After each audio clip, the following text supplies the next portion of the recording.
네, 3장, 4장이 이제 고전적 조건 형성이잖아요. 그거 이제 영향을 주는 변인들, 지난 시간에 좀 했지만, 간략하게 좀 더 설명을 드리고, 그 다음에 조건화 활용에 대해서 알려드리겠습니다. 한번 따라해볼까요? 근접성, 수반성, 자극의 특징, 사전 경험. 예. 아마 익숙하지 않으실 텐데, 이제 하다 보면 좀 나아질 거라고 생각이 듭니다.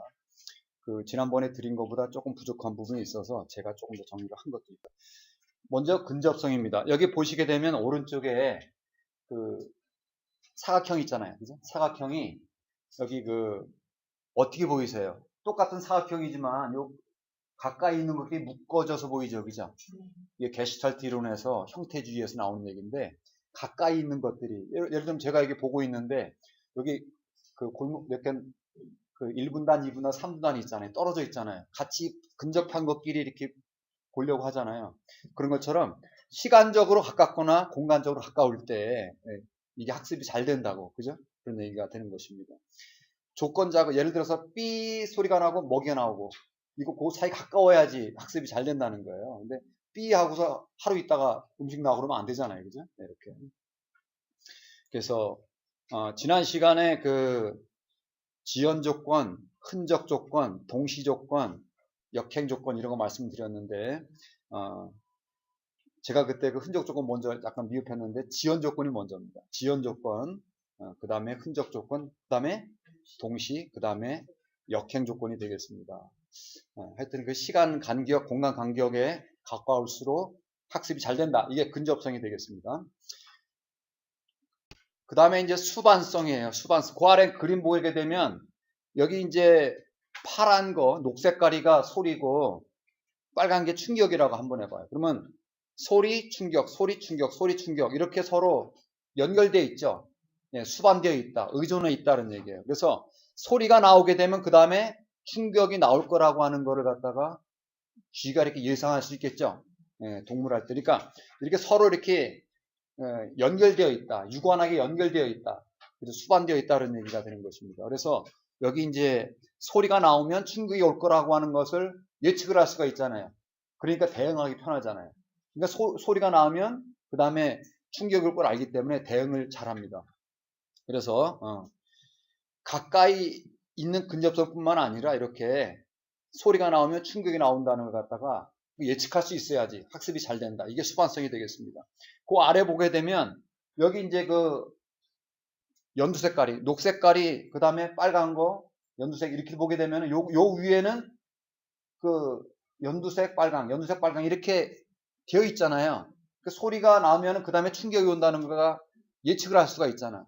그죠? 근데 그 아래 거는 뭐야? 빨간 거 다음에 아무것도 안 왔네. 여기서는 빨간 거 앞뒤에 왔네. 헷갈리잖아요. 이게 무선적이라는 거. 랜덤하게 아무데나 오기 때문에 학습이 잘 안 됩니다. 그죠? 이렇게 수반성이 있어야지 학습이 된다. 이건 이해가 되셨죠? 네. 서로 이렇게 연결이 되었다. 이런 얘기입니다. 이런 얘기고. 여기 냉자극에 대해서는 반응이 없어요. 그죠? 촉각자극에 대한 반응이 있죠. 그죠? 냉자극, 촉각자극 합쳤을 때는 반응이 있는데. 그죠? 그러니까 여기 보면은 촉각자극이 장동건이야. 그래가지고 너무 그게 강하기 때문에 그걸 짚어버린 거야. 냉자극에 대해서는 반응을 안 한다 이거죠. 그러니까 자극의 특징, 아까 근접성, 수반성뿐만 아니라 자극의 특징이 영향을 미친다는 겁니다. 냉자극, 촉각자극을 갖다가 함께 복합해서 제시했을 때 그중에서 그죠? 그중에서 특출나게 뛰어난 자극, 효과적인 자극이 그렇지 못한 자극을 갖다가 뒤집어 엎어버린다. 섀도우가 그림자거든요. 예. 여기 그만한데 장동건이 딱 나타났어. 그럼 나머지가 다 주목들 안 하실 거 아니야, 한동근밖에. 그죠? 네, 그렇다는 얘기입니다. 그렇게 이해하시면 될까요? 특출난 자극이 그렇지 못한 자극을 갖다가 덮어버린다. 그래서 뒤덮기, 음영화라고 하는 것입니다. 따라해볼까요? 음영화, 혹은 뒤덮기. 예, 이렇게 되겠습니다. 그 다음에 이제 강한 자극이 더 공부가 잘 되겠죠. 예, 그래서 효과적이 되기 위해서는 CS 광도나 US 광도가 큰 게 좋다. 이 그래프에서 강도가 2일 때보다 강도가 4일 때 공부를 더 잘하죠. 그죠? 예. 여기 반응이 더 많다 이거죠. 강도가 작을 때. 예. 강한 불빛이 약한 소리, 큰 소리, 약한 소리, 큰 게, 강한 게 더 잘 된다. 보통 그렇다 이런 얘기를 하는 것입니다. 그런데 너무 지나치게 크게 되면은 오히려 학습에 방해가 될 수 있다. 그러나 대개의 경우는 그 학습에 그 강한 것이 더 학습이 잘 된다. 이런 얘기 되겠습니다. 예, 강한 자극. 그 다음에 이제 궁합이 맞는 자극이 있어요. 여기 한번 보게 되면 여기 US 무조건 자극 성질에 따라서 CS 효과가 다르다. 예를 들어서 이게 예를 들으면 잘 돼요. 맛하고 베타라고 잘 어울려요. 그죠? 여기 전기 쇼크하고 베타라고는 잘 안 어울립니다. 그죠? 요 아래도 시각 청각자 다음에 그 여기 US 전기 충격인데 요거 그죠? 여기 청기 충격하고 시청각하고는 잘 어울려요. 왜냐면은 그 사자가 여기 그 전기 충격은 일종의 물어뜯는 거랑 비슷하거든요. 예. 그 생존에 있어서도 보게 되면 사자 얼굴이 확 드러나서 으르릉 소리가 납니다. 으르릉 소리가 나는 거하고 그게 청각 자극이잖아요. 얼굴 청각 자극 이런 거가 있잖아요. 물어뜯는 거랑 잘 어울리죠, 그죠? 그래서 실제 실험을 해보니까 맛하고는 배탈이 잘 어울려요. 시청각 자극하고 배탈하는 잘 안 어울립니다. 예. 그래서 여기 보면 궁합이 맞는 자극이 있다 이런 얘기를 하는 거예요. 여기서 저기 맛하고 충격하고는 잘 안 어울린대요. 알겠어요? 예. 시청각하고 충격하고 잘 어울린다. 그래서 그 자극의 성질에 따라 가지고 잘 맞는 게 있고 그렇지 않는 게 있다. 뭔지 알겠죠? 이제 이런 얘기를 하는 것입니다. 자극이 이제 장동건처럼 아주 우세한 자극일 때는 뒤덮기가 나타나고 그죠? 여기서는 또 궁합이 맞는 자극이 있고 또 자극이 큰 게 더 잘 되고 이런 얘기를 하는 것입니다. 어려워지고 있죠? 따라해볼까요? 잠재적 억제. 사전 경험이 두 가지가 있는데 잠재적 억제입니다. 그 아래 이제 그 아래만 보세요. 여기 사전에 자극 A를 받았는데 소리가 없어요. 예를 들어서 여기 보면 딸랑딸랑 이런 소리 자극 A가 있었는데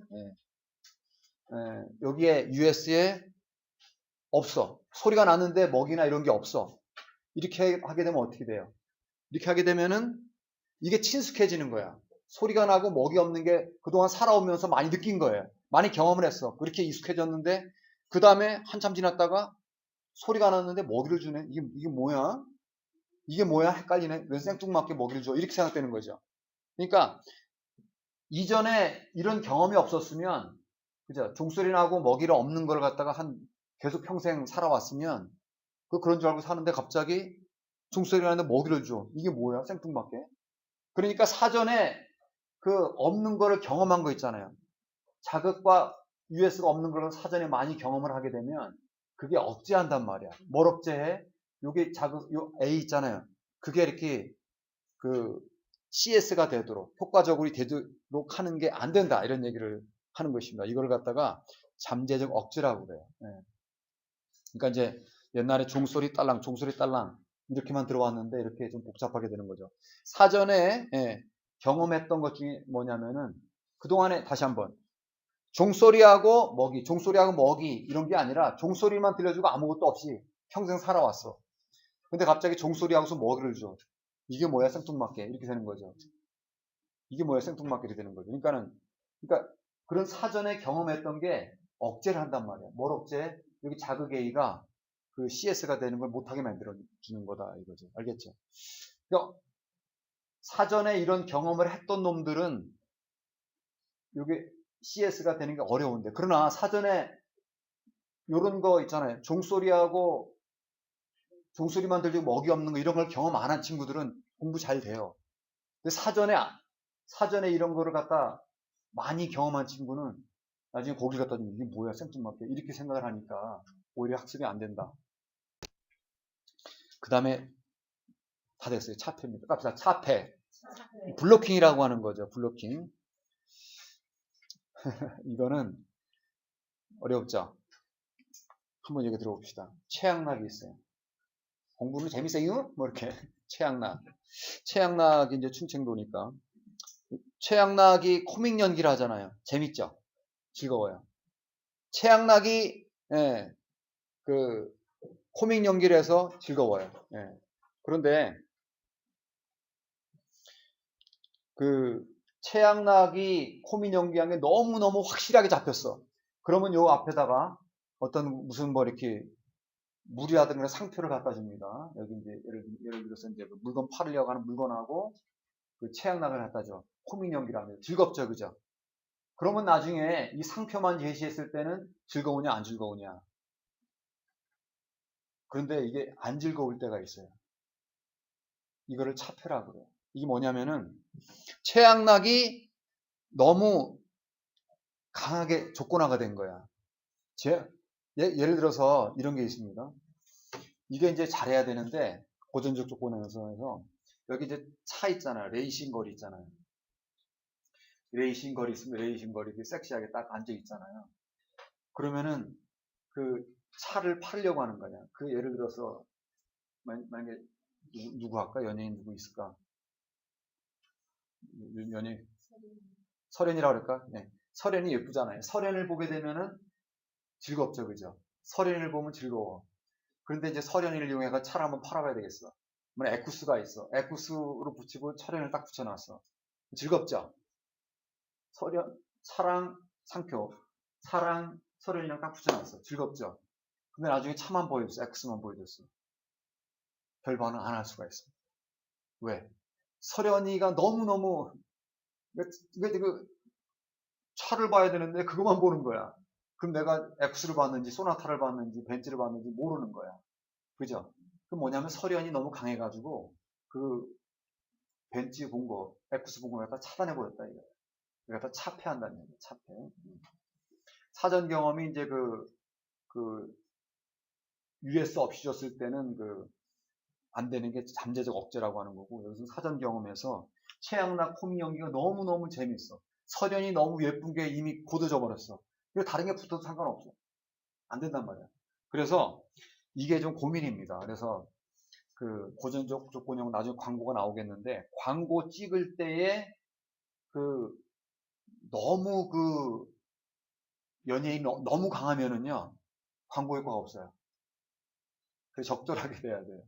그래서 제가 이전에 학교 다닐 때 뭘 했냐면 눈에다가 눈동자 움직임을 눈 움직임을 갖다 측정할 수가 있거든요. 여기 이렇게 눈 측정해가지고 눈 운동, 아이 무브먼트, 눈 움직임을 갖다 볼 수 있는데 눈동자를 갖다 찍을 수가 있어요. 사진으로 눈동자가 어디로 들어가나. 근데 광고판을 이렇게 만들었는데 그게 좋은 광고인지 나쁜 광고인지를 알 수가 있는데 그게 어떠냐면은 예를 들어서 현대 자동차에서는 설현이보다 에쿠스를 더 많이 봐야 되거든. 그래야지 에쿠스를 나중에 살 거 아니에요. 근데 남자들이 설현만 보고 있어. 에쿠스를 못 봐. 그걸 확인할 수가 있거든요. 눈동자를 갖다 설현만 보고 있어. 그렇게 하게 되면 그 광고 효과적이지 않은 겁니다. 그래서 눈동자를 갖다 어디 움직였나 광고판 그 디자인할 때 그런 걸 따지는 거예요. 여기서 그래서 이제 차폐 현상을 다시 한번 얘기하게 되면은 그 최양락이 너무 강해. 그러죠? 그럼 나중에 와서 붙는 게 차단돼 버려. 그죠? 요런 걸 갖다가 차폐한다. 그래서 조건화된 자극과 새로운 자극을 갖다 복합을 제시해요. 조건화된 자극은 최양락이죠. 그죠? 최양락하고 나중에 여기 새로운 거 상표를 갖다 붙였어. 이렇게 하게 될 때 이 최양락이 상표를 갖다 뭉개버려. 블로킹 해버려. 이걸 뭐라고 그래요? 이걸 차폐라고 하는 것입니다.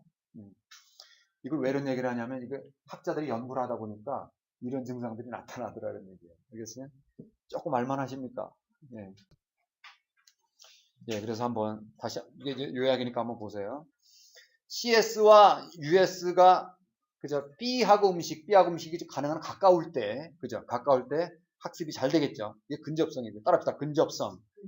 그 다음에 수반성은 뭐냐면은 예를 들면 소리하고 충격이 서로 연결돼서 그래서 수반되어서 나타날 때, 그죠?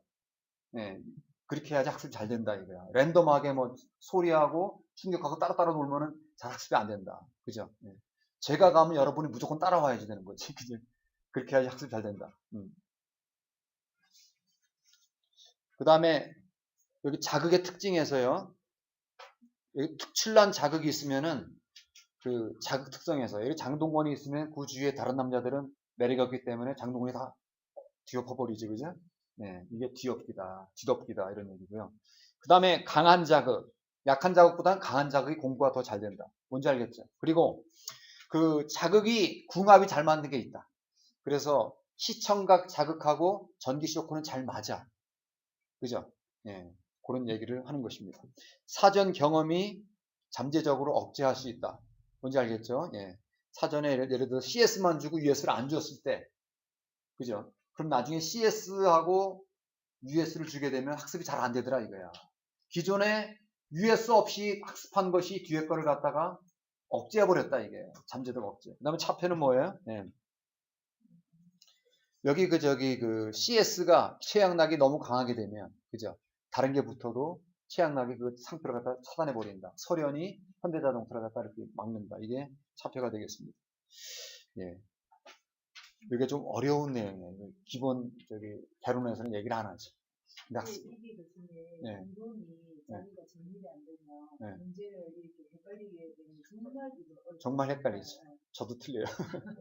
저도 학교 다닐 때, 대학원 때, 저도 이제 공부 잘하던 친구들이었잖아요. 그래서 잠재적 억제, 차폐 이게 뭐냐? 배고 블로킹이야? 예. 하여튼 그런 얘기였습니다. 이게 제가 지금 녹화를 하니까 다시 한번 차근차근 들어보세요. 예. 이 정도만 알아서 충분합니다. 그 다음에 조건화 이론 중에서 뭐 한번 보죠. 이것도 헷갈립니다. 이게 가장 어려워요. 근데 이걸 갖다가 이제 우리 책 외에 다른 데서 얘기하는 데 별로 없더라고. 많이 없는데. 그래도 갈래갈래 소개를 하겠습니다. 이게 시험이 나거든요. 시험이 나죠. 예. 예, 이게 파블로프가 이제 그러면 지금까지는 딸랑딸랑딸랑 하고 먹이 나오고 딸랑딸랑 하고 먹이 나오고 침 나오고 이런 거 같은 현상이었잖아요. 그럼 왜 그렇게 되는 거지? 이걸 물어보는 겁니다. 왜 그렇게 되는 거지? 그럼 그 본질은 뭐지? 이걸 물어보는 게 이제 이론인데요. 처음에 자극 대체 이론입니다. 따라서 자극 대체 이론. 여기 이제 그 CS, US는 기억나시죠? 예. CS는 딸랑딸랑딸랑, US는 먹이. 그 다음에는 그 침을 흘리죠, 그죠? 침을 흘릴 때 먹이에 대해서 바로 침을 흘리는 거는 무조건 반응, UR이라고 그랬죠. 근데 딸랑딸랑 하고 나서 먹이를 줬을 때 나오는 반응은 CR이라고 그러죠, CR. 예. 여기 한번 보면 이건 뭐냐? 여기 보게 되면은 설명을 되게 많이 해놨어요, 책에. 근데 이 그림을 보시면 좋아요. 파블로프 이론에서는 여기 보게 되면은 여기 동그라미 아니 우리 두뇌라고 치는 거예요. 두뇌라고. 만약에 여기 US 먹이가 딱 주어집니다. 먹이가 딱 주어지게 되면 두뇌에서 먹이에 반응하는 세포가 있는 거야. 알겠죠? 그러니까 그 먹이가 딱 주어지게 되면 먹이에 반응하는 그 세포가 활성화가 된다는 거야. 흥분된단 말이야. 그죠? 흥분시켜가지고 침 흘리는 반응이 나타난다는 거예요. 뭔지 알겠죠? 그 다음에 여기 B 보게 되면 여기 딸랑딸랑 하게 되면 딸랑딸랑 거리는 거에 대한 세포가 있다는 거야. 뭔지 알겠죠? 여기 C에서 딸랑이잖아. 딸랑인데 그거에 반응하는 세포가 있다는 거야. 그러면 나중에 딸랑 먹이 침 이렇게 되잖아요. 여기 보면은 여기 먹이가 주어지면은 먹이에 대한 두뇌 세포를 갖다 건드려 가지고 침을 흘리잖아요. 종소리가 들리면 종소리에 해당되는 머리 세포가 촉발될 거 아니에요. 그죠? 이렇게 되다 보면 나중에는 어떻게 되냐면 계속 하다 보면 여기 CS가 종소리를 담당하는 세포가 여기 그 먹이를 담당하는 세포랑 연결된다고 보는 거예요. 왜냐면은 종소리 먹이 침 흘리고 종소리 먹이 침 흘리는 거 자꾸 하다 보게 되면 얘가 두뇌 세포에서 여기 보게 되면 종소리하고 요 먹이 연결된 그 세포가 서로 연결된다고 보는 거예요.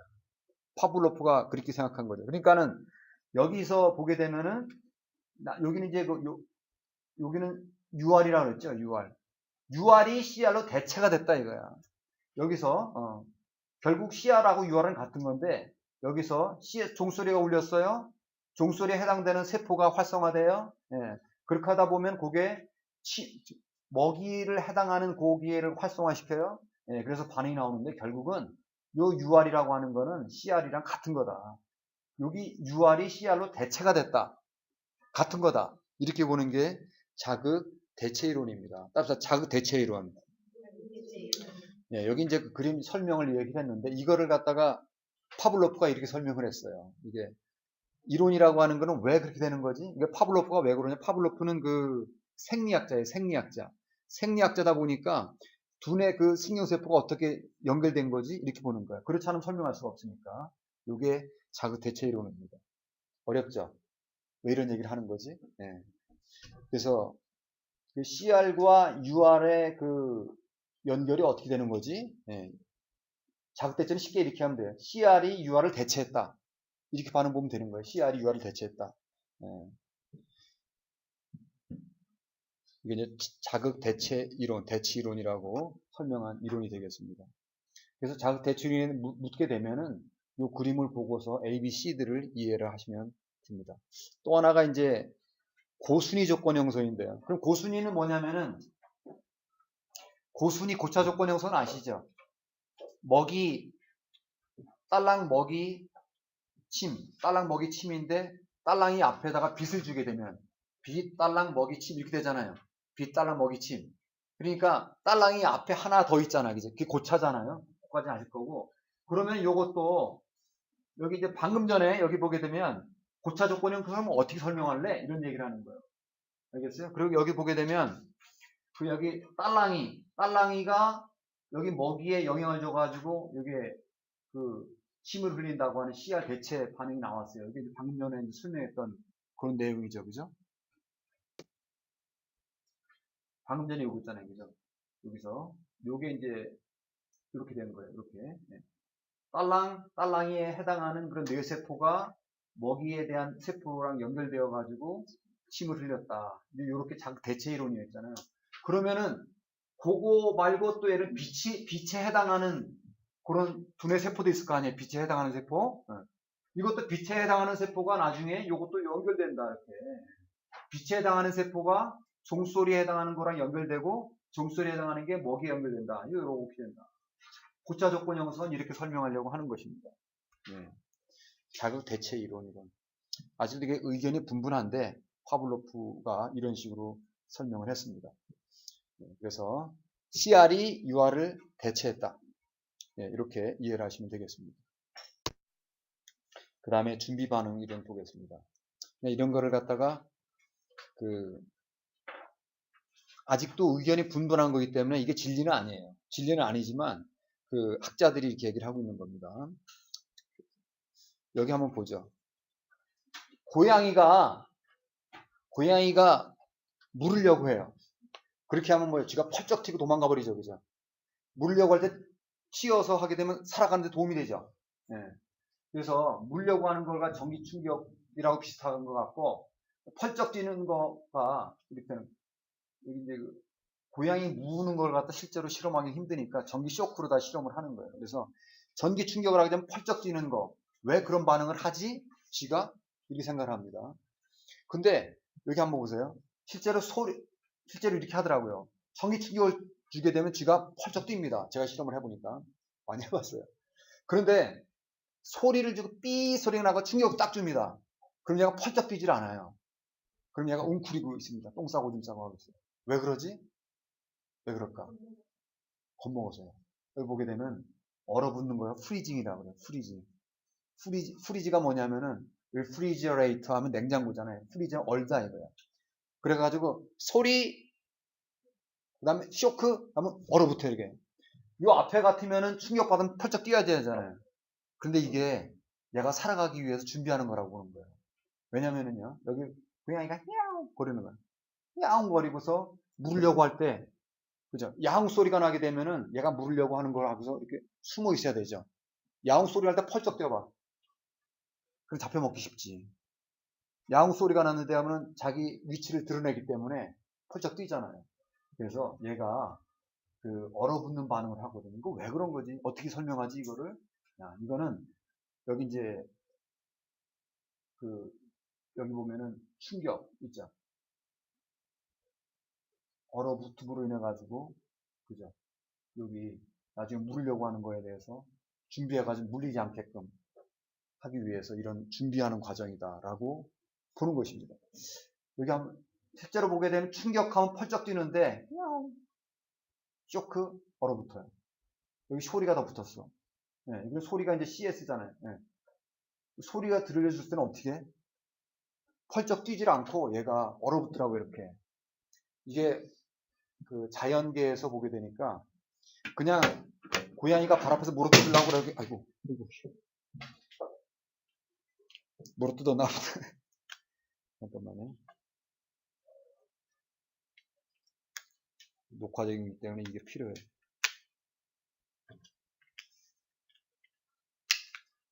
그래서 이걸 갖다 현상을 그냥 이해하려고 이렇게 노력하시면 돼요. 현상을.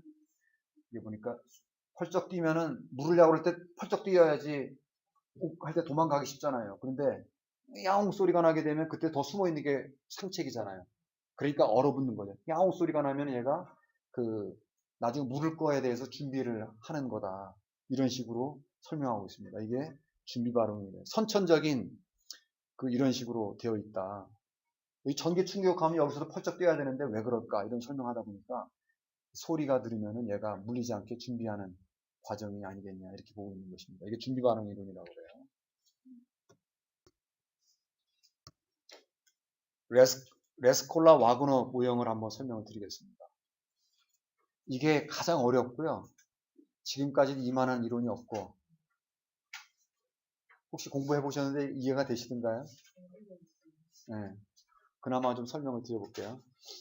저도 학교 다닐 때 레스콜라 뭐가 꼴리나 아우 힘들어 죽겠네. 근데 여기 이론이라고 하는 거는 모든 거를 다 취합해서 다 설명할 수 있기를 원해요. 네. 예를 들어 지난번에 우리가 천동설 가지고는 설명이 안 되는 게 너무 많았잖아요. 연주시차라든가 뭐 이런 거. 그다음에 지동설이라고 하니까 다 설명이 되잖아요. 네, 지동설 그 이론 이름 다 설명이 되잖아요. 이 고전적 조건 형성에서 있는 그 많은 문제점들을 어디 한 가지 이론으로 설명할 수 없을까 하면서 이렇게 종합적으로 본 게 레스콜라 와그너 모형이 되겠습니다. 여기 보게 되면 여기 이제 연구를 하다 보니까 근접성만 가지고도 안 되고 또 수반성만 가지고도 안 되고 설명 안 되는 게 너무나 많더라는 거예요. 그리고 두 자극을 짝을 지을 때 한계가 있는 것들도 많더라. 예를 들어서 US 성질에 따라서 종소리하고 딸랑딸랑하고 고기 주고 딸랑딸랑 고기 주는 거하고 딸랑딸랑 빵 줘가 딸랑딸랑 빵 줘. 어떤 게 더 침이 많이 흘릴까요? 스테이크 고기를 더 좋아할 거 아니야. 그러니까 빵 조각이고 스테이크 다 좋긴 좋은 건데 더 좋은 게 있더라 이거야. 그죠? US 무조건 자극이 그죠? 이런 것도 설명을 해줘야 되는데 이런 거를 설명을 못합니다 이론이. 그래서 이런 한계를 어떻게 극복할 수 있을까? 또 그 다음에 어떤 자극은 예를 들어서 뭘 먹었을 때 배탈 난 거 있잖아요. 독극물 같은 거 있잖아요. 한 번만 해도 학습이 됩니다. 왜? 한 번 잘못 먹으면 죽잖아. 생명의 치명적인 걸 한 번만 들어도 나중에 이제 마티어모 공부할 텐데 한 번만 해도 돼요. 다른 건 종소리 딸랑 종소리 딸랑 수백 번 수만 번 해야 되잖아. 근데 어떤 건 한 번만 해야 돼요. 이거 어떻게 설명하지 이거를? 생명에 지장이 되는 거는 한두 번만에 해야 됩니다. 그 다음에 어떤 거는 조건 형성이 속도가 일정치 않다. 여기 이거 그래프 보게 되면은 시행의 수가 8번, 10번, 24번 쭉 되잖아요. 만약에 조건 형성이 속도가 일정하다면 이게 이렇게 돼야 되죠. 조건 형성의 첫 번째 시행이 여기다, 두 번째 시행이 이렇게 된다. 이렇게 돼야 되잖아요. 그죠? 근데 그게 아니라 첫 번째는 여기 보게 되면은 뭐야? 이게 강도가 높아요. 이렇게 여기 첫 번째는 공부를 많이 해. 그죠? 그 다음에도 이렇게 올라가는 게 아니라 그 다음 조금 이렇게 되더라 이게 곡선이. 뭔지 알겠죠? 그래프를 읽으실 수 있겠어요? 네. 첫 번째는 엄청 많이 돼요. 그 다음에 조금 덜 되고 이렇게 해서 이런 식으로 가더라 이거예요. 뭐 일직선처럼 된다면 첫 번째 요만큼 배우고 두 번째도 요만큼 배우고 세 번째도 요만큼 배우고 이렇게 일직선 형태로 나가야 되는데 실제로 해보니까 그게 아니더라요. 어떤 경우는 한 번만에 되더라 이게요. 이런 마초모 같은 경우는 한 번에 다 됩니다. 한 번에 다 돼요. 그 다음엔 더 올라갈 데가 없어. 그 정도로 다 되는 거예요. 그죠? 어떤 경우는 이렇게 되고, 어떤 경우는 이렇게 되고. 그래서 이게 보니까 속도가 일정하지 않더라 이거야. 일정하다면 이렇게 되겠죠. 이직선으로 되겠죠. 어떤 경우는 독극물 같은 거 한 방에 끝납니다. 한 방에 다 학습을 다 해버려요. 그죠? 어떤 건 조금 덜, 이런 식으로 되다 보니까 이런 것을 다 설명할 수 있는 모형을 갖다가 어떻게 얘기를 해볼 수 없을까 하면서 그 레스콜라 와그너가 다 종합해서 한 얘기가 있습니다. 싫다 싫어. 나도 싫어. 저도요 처음에 이게 이해가 안 됐어요. 네. 그래서 이거를 그냥 그러려니 하고 그냥 이해를 하세요. 여기 보게 되면 여기 이제 여기 있잖아요. 델타는 뭐냐면은 증가한다는 뜻이 있습니다. 미분적 분할 때 증가를 나타내는 거예요. 델타는. 네. 저도 수학 싫어했거든요. 증가한다 이거고. 이게 학습이 양이고 여기서는 n은 이제 시행이라는 거예요. 넘버. 첫 번째 시행하게 되면 이렇게 델타 v 1 이렇게 하겠죠. 그죠? 두 번째 하게 되면은 델타 v 2 이렇게 되겠죠. 첫 번째 배운 양, 두 번째 배운 양 이렇게 측정을 해보자 이거야. 그래서 여기서 빨간 글씨라는 거 어떤 한 시행에서 일어나는 학습의 양 이걸 갖다가 왼쪽에 알겠죠? 델타 vn 요거 여기 n은 시행이라는 거예요. 예. 여기 보게 되면 그 첫 번째 1시행, 2시행, 3시행, 4시행 뭔지 알겠죠? 예. 왼쪽에 이제 시행의 학습의 양을 갖다 한번 이렇게 재보자 라고 한 거고요. 그 다음에 여기 C 있잖아요. C는 상수라고 하는 거예요. 상수가 뭐냐면은 컨스턴트 넘버라고 그러고 C라고 그러거든요. 여러분 상록수 아시죠? 상록수. 상록수가 뭐예요? 항상 녹색인 나무가 상록수잖아요. 상수는 뭐냐면 변하지 않는 항상 똑같은 수를 상수라고 하는 거예요. 뭔지 알겠죠? 네, 상수. 네, 여기 그래서 CS와 US의 특성을 나타내는 상수를 갖다가 0부터 1까지를 갖다가 상수라고 하는 것입니다. 그래서 예를 들어 강도가 작은 것은 좀 숫자가 낮고 강도가 큰 거는 숫자가 커요. 예를 들어서 종소리 딸랑딸랑 같은 거 갖다가 한 0.5 정도로 칩시다. 여기 나오는데. 그런데 태생이 강한 게 있어요. 예를 들어 독극물 같은 거 있잖아요. 그거는 한 0.8, 0.9쯤 되는 거예요. 한 방에 가버리기 때문에. 예. 그래서 여기 예를 들어서 약간 불빛 같은 거는 좀 잘 안 된다고 칠 때 이건 막 0.2 뭐 이렇게 요걸 갖다 이거는 이제 실험자가 정하는 거예요. 실험자가. 그런데 학습이 빨리 되는 거 이건 점수를 많이 넣어주는 거예요. 알겠죠? 네. 이렇게 보는 거예요. 그냥 이걸 이해하는 식으로 하세요. 그냥 이렇게. 그 다음에 요거 람다라고 하는 것은 학습 총량 여기서 볼 때 첫 번째 학습 총량이 학습할 수 있는 게 100이잖아요. 무조건 학습을 다 하게 되면 100으로 치는 거예요. 알겠죠? 100을 치는 거고. 네. 바로 직전까지 학습한 걸 갖다가 vn-1이라고 치면 되겠다. 이렇게 하는 거예요. 그래서 여기서 여기 지금 시행 첫 번째 여기 학습의 총량으로 부른 거고요. 그 다음에 그 자극 특성을 갖다가 상수로 치자. 그 다음에 학습 총량 보통 100으로 합니다. 그 다음에 요게 1이면 그 전번, 전번의 학습이다. 이렇게 따지는 겁니다. 이게 좀 이해가 안 되시죠? 근데 그 다음 걸 하나하나 보시고서 몇 번 읽어보세요. 여기 한번 볼게요. 예를 들어 첫 번째 그 상수 값을 0.5라고 치자. 학습자가 정하는 겁니다. 이거는. 학습자가 정하는 거예요. 여기 첫 번째니까 그 전에는 지금 이전에는 학습한 게 없죠. 그러니까 제로입니다. 알겠어요? 제로죠. 그러면 이렇게 하면 뭐가 돼? 0.5 곱하기 100 하게 되면은 50이죠. 그죠? 그럼 그 다음에 가볼게요. 그 첫 번째 시행이 이렇습니다. 그 두 번째 시행이죠. 그죠? 두 번째 시행은 0.5 곱하기 100은 알겠는데 이건 50은 어디서 나오느냐? 그죠? 그 전 거 50. 그죠? 그럼 그전 50은 얼마예요? 그 전에 한 게 50이라며. 그죠? 그 전에 한 게 50이잖아. 그러면 여기 50이잖아요. 그죠? 그러면 이게 몇이 나와요? 25가 나오죠. 그러면 그 다음으로 가보겠습니다. 3입니다. 그 다음에는 그 전까지 학습한 게 뭐야? 요거를 더해야 돼요. 50하고 25를 더해. 75죠. 그러면은 12.5 나오죠. 아시겠어요? 아, 처음에 이게 이해가 안 됐다니까. 그 다음에 가볼게요. 그 다음에 가보게 되면은 그 전에 학습은 75하고 12.5를 더하면 85죠. 그죠? 그럼 이렇게 되죠. 그죠? 네, 그럼 요건 어떻게 돼? 더하면 93.8. 이거죠. 5번 시행해서 한 96.9 정도 나온 거죠. 그죠? 네, 네.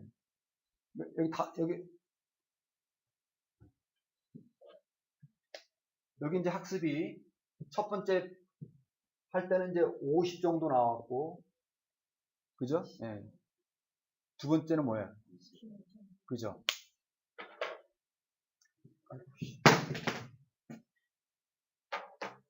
그러니까 여기서 레스콜라가 얘기하려고 했던 거는 모든 학습 현상을 갖다가 다 이해하기 위해서 이런 공식을 만든 거예요. 네. 그래서 요거는 그 전체 학습 총량이 얼마냐, 그 다음에 자극 특성이 예를 들어서 강한 것, 예를 들어 독극물 같은 건 0.8, 9 이렇게 되는 거고요. 그 다음에 종소리 같은 건 좀 자극이 낮은 거로 학습자가 만들어놓는 거죠. 학습을 100이라고 칠 때 그 전 값이 얼마냐 이렇게 되는 거고, 여기 보게 되면은 예를 들어 종소리를 갖다가 한 0.5로 치자. 학습이 100이면은 1시행 그 이전 시행은 없으니까 0이죠. 그럼 이게 계산하면 50이잖아요. 두 번째로 갈게요. 두 번째로 가게 되면은 그 전에 배운 값이 50이잖아요. 그죠? 그럼 25가 되잖아요. 그럼 세 번으로 가고, 세 번째로 가보게 되면은, 예, 요거, 그 전에 배운 거 합치면 뭐가 돼? 75가 되죠. 이게 되죠. 그죠? 예. 그 다음에는 뭐야? 지금까지 합친 거 하게 되면 이렇게 합치면 이렇게 되죠. 그죠? 이렇게 넘어간다. 이런 얘기가 됩니다. 만약에, 그러니까 이제 5번 시행으로 하는 게 뭐냐면은, 5번 시행해서 얻을 수 있는 게 아니라 거의 100에서 3점 정도를 빼게 되면 97% 되죠. 그죠? 97% 정도 배운 거야.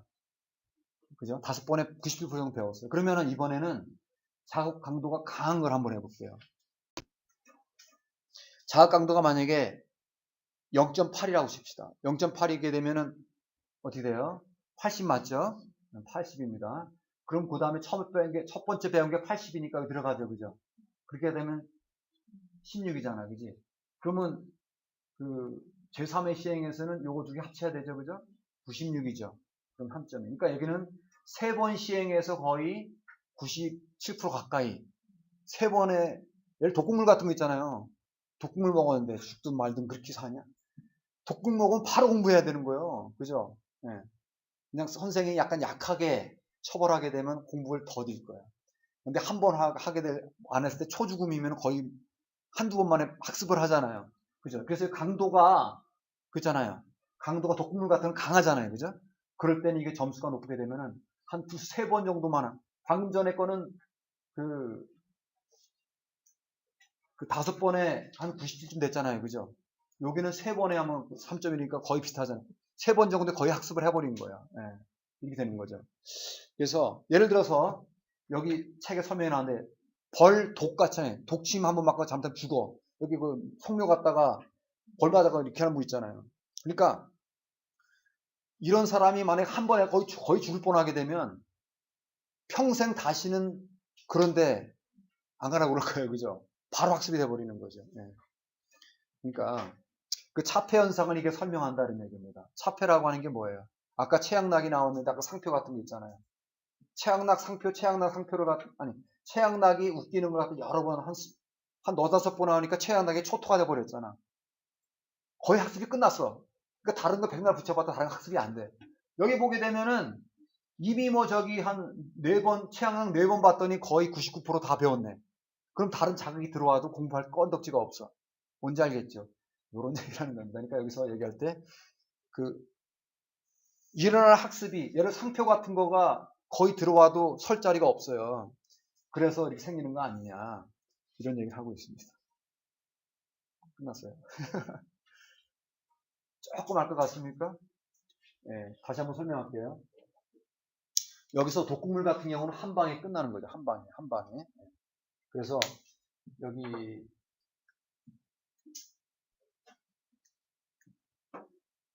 레스컬러 와그너가 설명한 이론이 차폐 현상을 설명하는 게 그동안은 이론이 없었어요. 근데 왜 차폐 현상을 생각나지? 왜 막는 거지? 서너 번 만에 다 학습이 끝나버렸기 때문에 다른 게 들어와도 그걸 갖다가 생각할 겨를이 없다. 이게. 네, 여기 학습량이고요. 여기 상수가 이제 그 0.5하고 0.8은 강한 자극일 때는 0.8, 좀 작으면 0.5 이렇게 한다는 얘기예요. 그 다음에 학습될 때 총합을 갖다가 얼마나 정할까? 100으로 집자. 그죠? 첫 번째 그 전에까지 배운 게 얼마냐? 이런 얘기예요. 그래서, 네, 이게 예를 들어서 종소리가 0.5였다. 첫 번째 시간에 그 전에는 없으니까 이렇게 치고, 두 번째는 50까지 배웠죠. 그죠? 네. 그다음 세 번째는, 여기, 50하고 75까지 배운 거잖아요. 그죠? 네. 두 번째가 75까지 배웠잖아요. 네. 세 번째는 요거 더해서 85까지 배웠잖아요. 그죠? 그러니까는 한 4번, 5번째 하게 되면은 100에서 100 빼기 3.1 하게 되면 97쯤 되잖아요. 한 5번쯤 할 때 97% 배웠어. 그런데 아주 독물은 갖다 성분이 0.8로 강하게 해줘야 돼. 그렇게 할 때는 이게 0.8이었잖아요. 그죠? 0.8이니까 3번 만에 그냥 끝나버려야 돼, 학습이. 그러니까는 다른 거가 들어오더라도, 다른 공부할 거리 들어오더라도 이미 포화 상태야, 이미. 여러분 공부할 때 너무 포화가 되면은 다른 거 백날 안 들어가잖아. 다른 걸 할 결이 없, 다른 거 들어오니까 다 차단해버린다. 그래서 사표 현상을 이게 설명한다고 얘기를 하고 있습니다. 이 정도로 하시면 되겠네요. 이제는 조금 낫습니다, 이제. 활용하는 대로 들어가자고. 원리는 다 비슷비슷하세요. 근데 시험 문제는 여기 이제 그 임상, 이상 심리학이라든가 뭐 이런 성격 이런 데서 활용되는 건 이제 그 조건 형성 활용 분야에서 좀 되는 거죠. 근데 그 이론 있잖아요. 앞에 이론 같은 경우는 참 어렵습니다. 그렇죠. 그래서 블로그나 다른 데서 이런 거, 이론 같은 걸 해놓은 데가 별로 없어. 여기 한번 보겠습니다. 공포, 편견, 성도착증, 혐오, 광고, 이런 것들. 이거는 우리가 이제 익히 드는 것들이잖아요. 익히 알고 있는 것들인데 이게 어떻게 고전적 조건 형성과 연관이 있는지 한번 보도록 하겠습니다. 원리는 다 똑같습니다. 여기 한번 볼게요. 따라해볼까요? 조건 정서 반응. 공포라든가 사랑이라든가 증오라든가 이런 것들도 고전적 조건 형성이 된다. 정서도 고전적 조건 형성으로 만들어진다. 얘기를 하는 거예요. 뭔지 알겠어요? 볼게요. 엘버트가 처음에 흰지가 애들이 태어났을 때 흰지를 갖다 무서운 줄 몰라요. 여러분 쥐 무섭죠? 네. 처음부터는 안 그랬다는 거야. 태어날 때는 쥐가 무서운 걸 몰라요. 네. 여기 엘버트가 그랬거든요. 근데 나중에 쥐를 갖다 이렇게 만지려고 할 때 독소리를 꽝 소리가 나는 거예요. 꽝 소리가 나니까 위협적이 느끼잖아요. 네. 그 선천적으로 하고 태어나는 겁니다. 큰 소리에 대해서 위협을 느끼는 거. 알겠어요? 그러면은 좀 큰 소리가 나고서 흰지를 보여주면 그건 공포가 나죠. 그죠? 공포가 나요. 이게 CS가 된 거죠. CS, US. 그죠? 그럼 US, 아까 그 파블로프 조건 형성에서 종소리, 먹이, 침, 종소리, 먹이, 침하고 똑같잖아요. 그죠? 그리고 큰 소리, 여기 이제 나중에는 흰지만 보여주면, 잠깐만요. 여기 흰지에 대해서 처음에 공포가 없었어요. 근데 큰 소리하고 흰지를 결부시켜, 연합시켜. 공포스러운 건 이해가 되시죠? 큰 소리 때문에. 그렇게 한참 하다 보게 되면 나중에는 공포가 생깁니다. 뭔지 알겠지? 여러분이 처음에는 학습심리학에 대해서 공포가 없었습니다. 그죠? 근데 신지가 학습이라서 하자. 근데 이론 큰 소리가 이론이야. 하다 보니까 공포감이 나는 거야. 알겠어요? 그럼 나중에 학습만 봐도 공포가 나는데. 그죠? 그렇다. 그럼 나중에는 이게 일반화가 됩니다. 심리학 전반에 대해서 공포가 생긴다. 그죠? 이해가 되시죠? 그러니까 이거 첫 번째 뭔 얘기하는 거냐면은 정서적인 것도 고전적으로 조건화된다. 알겠죠? 이게 조건 정서 반응.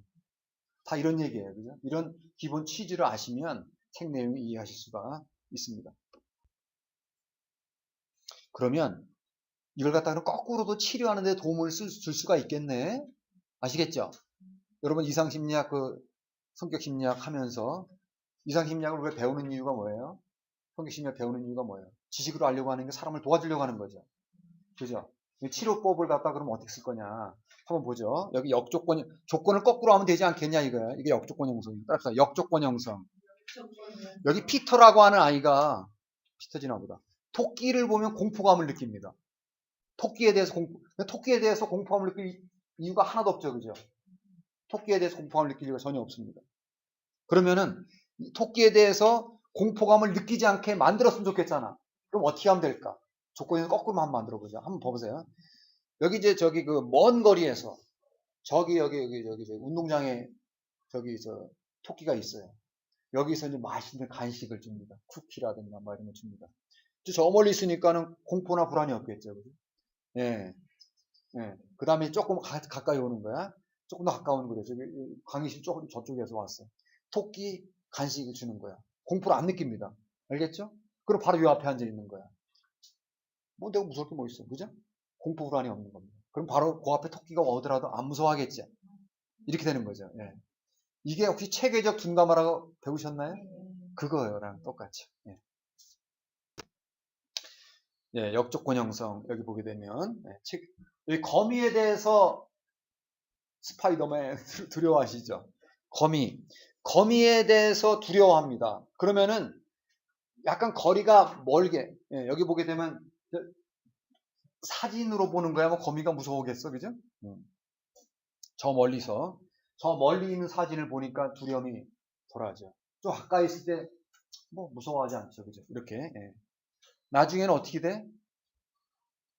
자기가 거미를 만질 수준까지 가도 두려움이 없어집니다. 뭐 이게 체계적 둔감범이 뭐야? 체계적으로 둔감하게 만들어준다. 공포에 대해서 둔감하게 만들어준다. 체계적으로. 그죠? 예를 들어 사람이 왔는데 거미를 무서워하는 사람이야. 그럼 어떻게 치료를 해야 되냐 이거지. 그러면은 아주 안 무서울 정도 거리에서 이렇게 거리에 거미를 두고 그 다음에 여기서 이렇게 하는 거죠. 그죠? 네. 그 다음에 점점 가까워서 이런 거가 되는 거죠. 그러니까 토끼가 저 멀리 있을 때 맛있는 걸 주고 그 맛있는 것 때문에 좋잖아, 그지? 가까이 있을 때 하면은 이렇게 되는 거죠.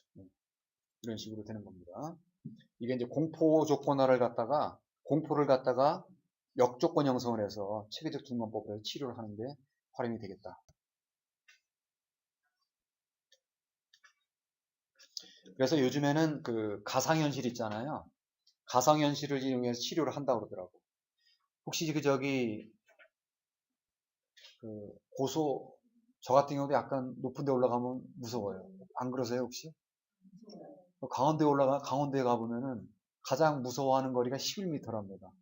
11m. 그래서 군인들 있잖아요. 군인들이 밑에 떨어지는 거 있잖아요. 줄매달. 이게 11m입니다. 네. 11m 거리에서 이렇게 하거든요. 근데 강원도에 가보니까 그게 있더라고. 유리야, 유리. 유리가 안 깨지지. 엄청 두꺼운데. 근데 그거 여러분 걸어갈 수 있으세요? 중국에 장가게라고 하세요? 장가게? 가보셨나요? 중국에 그 동기들이 많이 있어요. 물어봤더니 거기 에스컬레이터 타고 올라가는 시간만이 30분이래요. 30분 동안 계속 올라가는 거예요. 근데 거기가 그게 유리로 돼 있대, 유리로. 그 무서워서 어떻게 타? 예, 그런 걸 치료할 때 실제로 그 장가게를 만들어 놓고 실험하기 힘들잖아. 돈도 없는데. 그래서 어떻게 해? 그죠? 가상현실이라고 하는 거지. 그래서 그게 실제로 효과가 있어요. 여러분 안경 쓰고 있잖아요. 안경 쓰고. 지난번에 대구에 가니까 가상체험관이 있어. 그래가지고 안경 쓰고서 막 하는데 애들이 막 소리고 난리가 났어. 뭐 떨어지는 거 아닌데 비행기 떨어지는 그런 장면 같은 게 있나 봐. 근데 그걸 갖다가 내 눈에 들어와가지고 두뇌가 파악하는 건 똑같거든요. 현실이나 거기나. 그 사진 찍으러 들어오는 거나 가상으로 이렇게 들어오는 거나 거의 똑같거든요. 그래서 이 치료할 때 우선 낮은 높이로 한 50cm 그 정도 높이를 올라가. 이 정도? 뭐 이 정도야. 그치?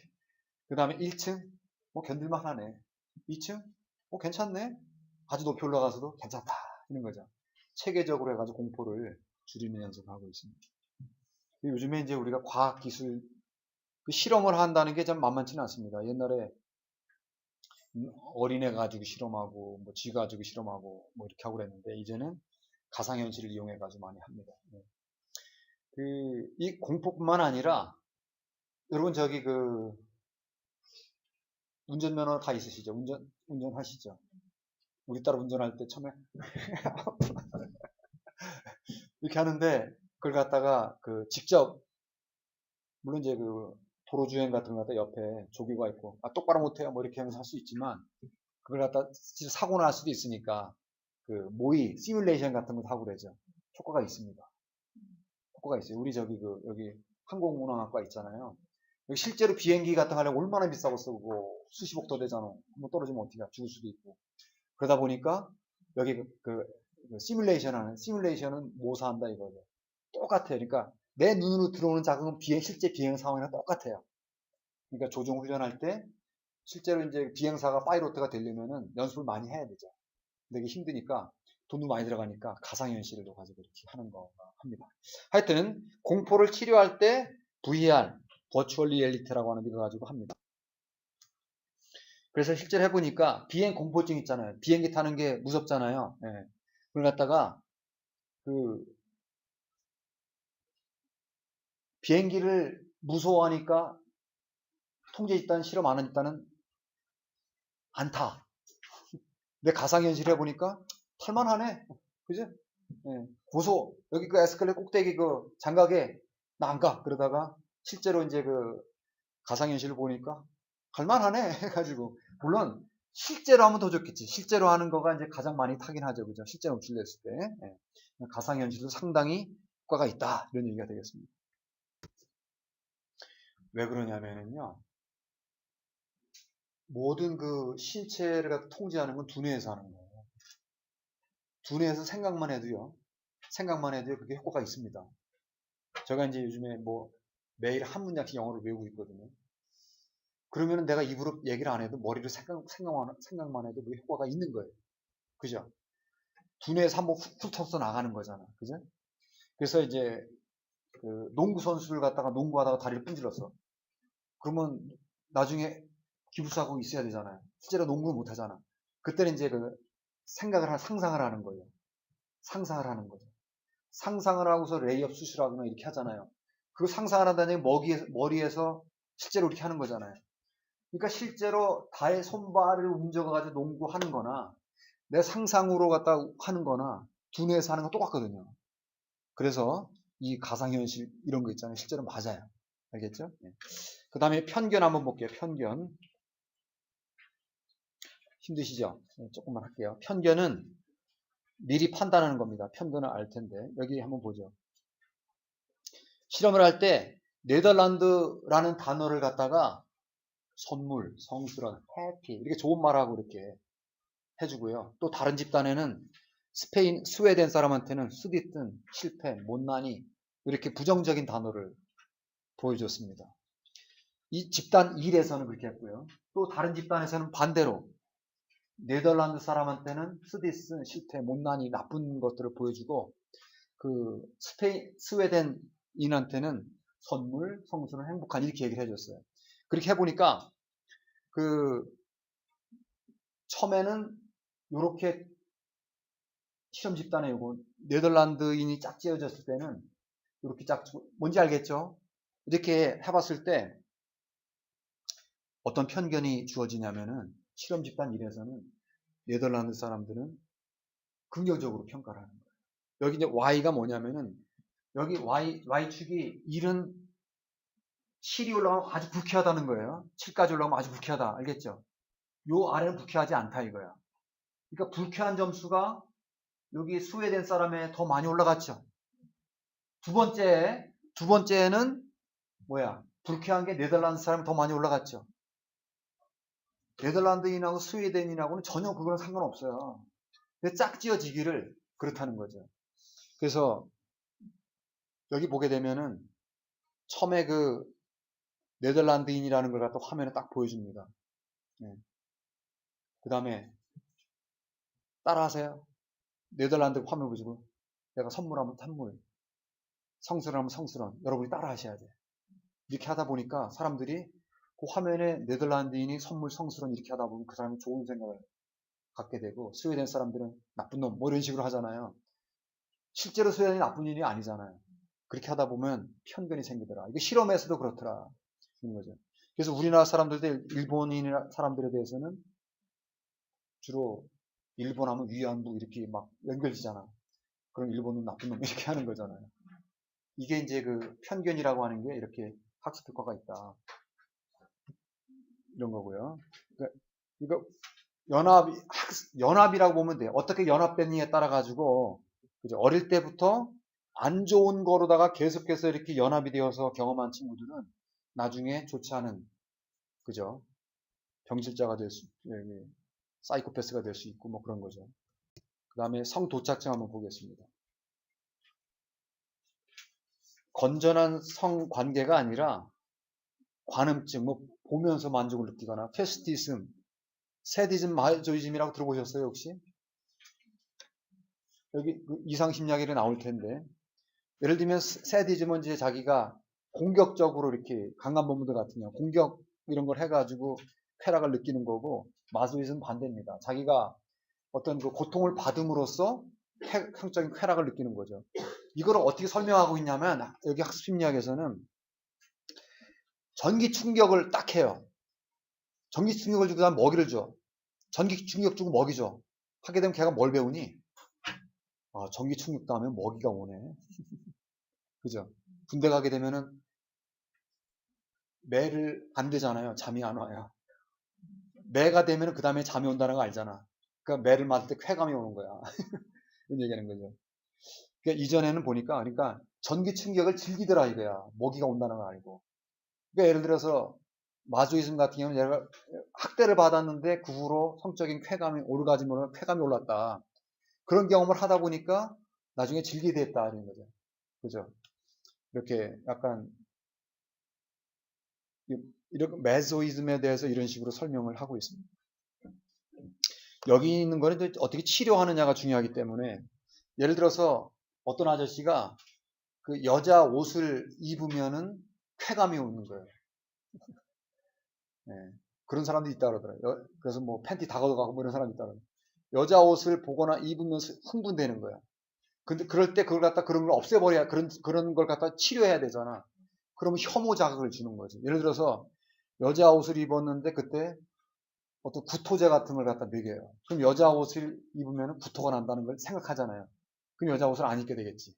이렇게 해서 치료가 된 사람이 있다. 그래서 혐오 치료가 뭔지 알겠죠? 네. 쾌락을 즐기는 것과 혐오를 짝 지어가지고 나중에 그 바람직하지 않은 이런 거 있잖아요. 이걸 갖다가 치료하다가 이게 혐오 치료가 되겠습니다. 맛혐오 한번 볼게요. 그 책에 내용이 많은데 제가 설명드리는 거 포인트를 딱 잡으면 이해하시기 쉬워요. 그리고 지금 제가 동영상으로 하고 있으니까 좀 힘드시더라도 한번 해보세요. 여기 이제 그 가르시아라고 하는 사람이 실험을 했는데요. 쥐가 우리 사람하고 똑같아가지고 단 것을 아주 좋아합니다. 근데 단 것을 딱 먹었는데 그때 방사노트를 딱 시킵니다. 그 엄청나게 그 고통스러운 거거든요. 방사노트를 시키니까 나중에는 얼마나 고통스러운지 사카린 맛을 갖다가 걷지도 보지도 않아요. 보려고 하지도 않아요. 네. 근데 이게 뭔지 알겠죠? 보통 단 것을 좋아하게 되는데 그게 이렇게 안 좋은 것과 노출이 되게 되면 단 것을 아주 싫어하게 되는 거죠. 이런 실험을 알게 됐어요. 이건 그 특징이 종소리, 먹이 이런 게 아니라 한 번만 해도 이게 학습이 돼버려요. 아까 레스콜라 와고노에서 한 0.9쯤 되는 거예요. 한 방이면 나가는 거예요. 한 번밖에 짝지어서는 안 했고, 그 다음에 그 사카린 먹이고 나서 그 방사선 노출을 갖다가 하루 뒤에 줬어도 그래요. 그러니까 얼마나 강한지, 왜냐면은요, 방사에 노출되면 한 방이면 죽을 수도 있거든. 시간 간격이 하루가 걸려도 학습을 하더라. 이런 거를 보게 돼. 맛 혐오가 그런 거죠. 아마 우리 삶에 있어가지고 그 독약 같은 거 있잖아요. 그걸 한 방에 갈 수 있죠. 그죠? 한 방에 갈 수가 있습니다. 우리가 특별히 음식 같은 거 있잖아요. 음식 같은 경우는 한 번 어릴 때 먹었을 때 잘못 체했다. 평생 안 먹을 수가 있어요. 그렇죠? 그럴 수가 있습니다. 네. 네. 방사선 여기 보게 되면은 물을 마신 양이거든요. 방사선 노출이 안 된 거는 거의 다 마셨죠. 그죠? 방사선 노출이 조금 했을 때 이렇고, 예. 방사선 노출을 많이 하게 되면 거의 안 마셔. 뭔지 알겠죠? 이런 얘기를 하는 것입니다. 예. 여기 이제 재밌는 실험이 있더라고. 그 미국에 로코풀이 나도 모르겠는데 로코풀이라고 하는 풀이 있대요. 근데 그게 맛있대. 독보소 비슷해가지고 많이 먹으면 죽는 거야. 그러니까 말이 그걸 먹으면 죽는 거야. 들판에 풀어놨는데 로코풀을 먹으면 죽는 거야. 그래가지고 돌아다니면 야 로코풀 뽑아라. 돌아다니면서 그걸 어디다 뽑아 몇만 평을 뽑을 수가 없잖아. 그래서 어떻게 하면 좋을까? 근데 그 말 한 마리가 엄청 비싸잖아요. 그 말을 살려야 되잖아. 그렇다고 뭐 내가 들판에 만 평이나 되는데 풀을 다 뽑으러 다닐 거야. 나중에 또 나고. 그래서 이때 고전적 조건화를 시키면 딱 된다. 재밌죠? 이게 뭐냐면은 로코풀을 하고 로코풀을 좀 먹게 해. 좀 먹게 한 다음에 러마 리튬이라고 그거 먹고서 구토를 유발한다고 그러는 거죠. 로코풀을 먹고서 구토를 유발하게 하고 이렇게 하게 되면 나중에 로코풀을 혐오하는 거예요. 풀어놔도 그 맛있는 로코풀을 안 먹는데. 그죠? 그러니까 이게 자연적으로 학습 효과를 이용해 가지고 이렇게 맛 혐오라고 하는 이용해 가지고 실험하면 된다. 그래서 이제 여기 보게 되면 여기 Y가 로코풀을 먹은 양이에요. 알겠죠? 여기 보게 되면 여기서 이제 그 옅은 색 있잖아요. 옅은 색은 그죠? 통제 집단이고 통제 집단 얘기는 로코풀하고 염화 리튬하고 처리를 안 했다는 얘기고 실험 집단은 뭐냐? 로코풀을 주고서 리튬을 갖다 먹였단 말이지. 그런 애들은 혐오하는 거예요. 그래서 거의 안 먹어. 요때 빼놓고 다른 거는 그죠? 많이 먹었죠? 여기서 새까만 거 있잖아. 새까만 거. 그 정도만 먹었다 이거야. 거진다. 뭔지 알겠죠? 그래서 뭘 하지 않게 시키려고 할 때, 하지 않도록 하고자 할 때, 그걸 갖다가 아주 안 좋은 자극을 시키면 다시는 그걸 안 한다. 뭔지 알겠죠? 만약에 그 폐혈증 같은 거 있잖아요. 썩은 생선 같은 거 먹으면은 정말 죽거든요, 그거. 그죠? 그거 여기 한 뚜껑 정도만 먹어도 인류를 죽일 수 있는 독이 된대요. 생선 통조림 썩은 거 있잖아요. 그거는 한 방울만 먹어도 죽을 수 있어요. 그렇기 때문에 맛이라고 하는 것은 우리 생존에 치명적이에요. 그래서 왜냐면은 내 몸에 들어오는 거잖아요. 그래서 이거는 상당히 공부가 잘 됩니다. 한 방에 갑니다. 네. 광고 한번 볼게요. 네. 미국 음악이 데니보이 뭐 이런 거 어메이징 그레이스 좋잖아요, 그죠? 미국 학생들은 듣기 좋은 미국 음악을 들려주면서 파란 펜을 갖다 보여주고 그 다음에 또 인도 음악을 갖다가 별로 알아듣지도 못하고 막 그런 음악하고 빨간 펜하고 결부지게 되면 그 다음에 또 이제 다른 집단은 반대로 했어. 미국 음악은 빨간 거, 인도 음악은 파란 거 이렇게 하게 되면 물어보는 거야. 너희들이 잘 하고 싶은 거 한번 골라봐. 이렇게 하게 되면은 그 위에 집단에는 뭘 고르겠어요? 요 위에 집단에서는 파란색을 고른다. 밑에서는 빨간 거를. 연합된 게 뭐와 연결되어 있느냐에 따라 가지고 그걸 고르더라고. 빨간 거랑 파란 거는 중성이죠. 중성 자극이 뭐와 연결되어 있느냐 이거죠. 네. 중성 자극이 뭐. 그러니까 광고할 때 예를 들어서 이게 삼다수가 좋아, 평창수가 좋아. 다 똑같은 그냥 의미가 없는 거예요.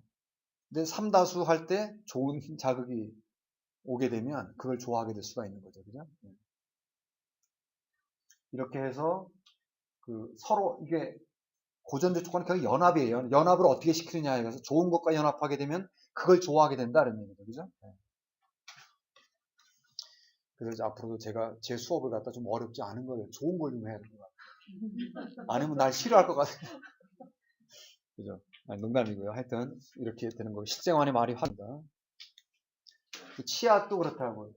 긍정적인 단어하고 긍정적인 단어, 사랑, 행복, 럭키, 치약, 이런 식으로 좋은 거하고 치약하고 연결하고요. 그 다른 건 중성 자극에서는 중성 단어, 그죠? 책상, 연필, 뭐 중성 단어잖아요. 긍정적인 단어는 행복, 뭐 사랑, 부모, 뭐 이런 거. 그거랑 이렇게 럭키, 치약하고 이렇게 결부해 보게 되면, 그죠? 긍정적인 장면을 갖다가 긍정적인 말을 해줬을 때 그 치약을 더 사더라 이거예요. 뭔지 알겠어요? 네. 그러니까 똑같은 치약이잖아. 광고비를 많이 쓰는 거예요. 좋은 연예인들 들여다가 광고를 많이 쓰는 거예요. 네. 네, 이제 다 됐습니다. 마저 할게요. 이게 약물 중독인데, 저기 코카인이라든가 대마초 이런 걸 하면은 절정감, 클라이막스가 있다며, 즐겁다며. 안 해봐서 몰라요 저도. 근데 절정감이 있습니다. 그죠? 내성이라고 들어보셨죠? 가면 갈수록 더 많이 피고 더 많이 마셔야 되죠. 내성이 생겨서 그렇다 이거예요. 근데 끊으면 어떻게 돼? 금단진상이 일어나지, 그죠? 네, 복용하지 못할 때, 그거 한 모금만, 이런 거잖아요. 담배 못 피게 하게 되면, 이런 식으로. 네. 그 다음 불편하고, 안 하면 불편하고 그런 거죠. 그 다음에 이게, 체내에 이제 그게 없다 하더라도, 나중에 다시 금단증 나타 다시. 우리 형도 담배를 갖다가 한 30년째 끊고 피고 하고 있습니다. 재발이 된다, 재발된다. 우리 형이 이거 강의 들으면 안 되는데. 그 다음에 치료를 갖다가 이것도 아까 비슷하게 혐오 치료 아시겠죠? 예, 만약에 대마초를 피우고 있다. 그때 막 그 쇼크를 주거나 막 이런 식으로 하게 되면은 예를 들어 알코올 중독자들한테 그죠? 그런 치료하죠. 그죠? 알코올 중독자에게 구토제를 갖다 마실 때 같이 줘. 그럼 알코올하고 구토랑 연결돼 있잖아요. 그럼 다시 알코올 안 하려고 하겠죠? 이렇게 한다. 그 다음에 약물을 갖다 왜 마셔? 절정감을 느끼려고 하잖아. 근데 마시는데 절정감이 없어. 그럼 안 마실 수 있겠죠. 그래서 그것을 소거하자 이거예요. 절정감을 소거해버리는 걸 치료를 하려고 한다고 그래요. 근데 그게 쉽지는 않으니까 여기 보면 가상현실 같은 걸 했더라고. 내가 가상현실 속에서 안경을 쓰니까 코카인이 들어가 있는 방으로 들어가는 거예요. 근데 코카인 마시는 상상을 하죠. 근데 코카인 마셨어? 안 마셨어? 안 마셨죠. 그러니까 그 쾌감이 없죠. 그럼 나중에 코카인 그거 마셔도 별 재미가 없네. 안 하겠죠. 속어 이렇게 해서 치료하려고 한다고 합니다. 복원 이게 끝입니다. 복원은요. 이게 잘 들으셔야 돼요. 이게 좋은 것 같아요. 제가 보니까 겉보기는 말짱해, 건강해. 근데 얘가 정상적으로 반응을 갖다 하지 않아. 얘가 뭐가 좀 모자르나? 자폐한가? 아니면 안 들리나? 그래서 이걸 갖다 진단을 잘못하게 되면 애를 베릴 수도 있잖아요. 그죠? 그래서 진단을 잘 해야 되는데 조건 형성을 통해서 이걸 해볼 수도 있다. 손뼉치기를 했을 때 얘가 반응을 보이지 않아. 그럼 두 가지가 있을 수 있다는 거야. 안 들려서 그렇든지 아니면은 들리긴 들리는데 신경학적으로 안 들을 거야. 이렇게 자폐증이니까 이렇게 될 수 있다는 거죠. 그래서 이걸 갖다가 청각장애인 걸 갖다 고전적 조건으로 해보면 되는데 너무 좀 그런가? 책에서 나왔다고. 그래서 눈을 갖다가 소리를 삐 소리도 지고 눈에 훅 바람 불어. 삐 하게 되면 얘가 삐 소리가 나면 눈을 감아야 되잖아. 삐 소리 나면 바람 들어오니까 고통스럽잖아. 삐 소리가 안 들리면 눈 뜨고 있겠지. 삐 소리를 못 들으면 청각장애죠. 이런 식으로. 그래서 소리가 들리는데 눈 깜빡하기만 안 하네 얘가. 이거는 얘가 안 들려서 그런 거야. 라고 분별해낼 수가 있겠죠. 그죠? 네. 이런 식으로 해가지고 질병을 진단하고 치료하는데 좀 잘 쓰이지 않겠냐 이런 얘기를 하고 있습니다.